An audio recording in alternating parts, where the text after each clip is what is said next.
რამდენად საშიშია მწვანედ შეფერილი ქათმის ხორცი. გამარჯობა, მე ირაკლი არაბული ვარ, სურსათის უვნებლობის სპეციალისტი. ალბათ უმეტესობას შეგხვედრიათ ქათმის ხორცი, რომელიც მწვანედ არის შეფერილი. ზოგი ამბობს, რომ ეს არის ქიმია, ზოგი ამბობს, რომ ქათამი გაფუჭებულია, ზოგი ამბობს, რომ დაავადებულია, მაგრამ რეალურად ეს პრობლემა სულ სხვა რამით არის გამოწვეული.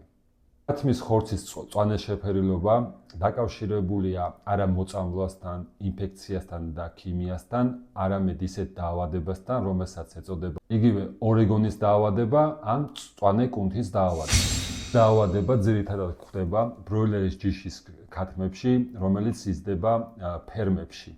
რადგან ეს ქათამი ძირითადად არ მოძრაობს, არის ერთ ადგილას და უეცარი მოძრაობის დროს ან ფრთების უეცარი მოძრაობის დროს სისხლის მიმოქცევა იკლებს, ზიანდება კუნთი და დროთა განმავლობაში ეს დაზიანებული კუნთი იღებს მწვანე შეფერილობას.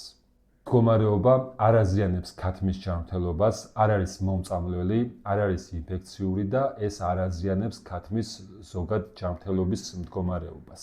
ძირითადად გვხდება, როდესაც შევიძენთ მთლიან ქათამს და ამ შემთხვევაში შეიძლება ძირითადად მკერდის ფილეს ადგილზე იყოს გამწვანებული.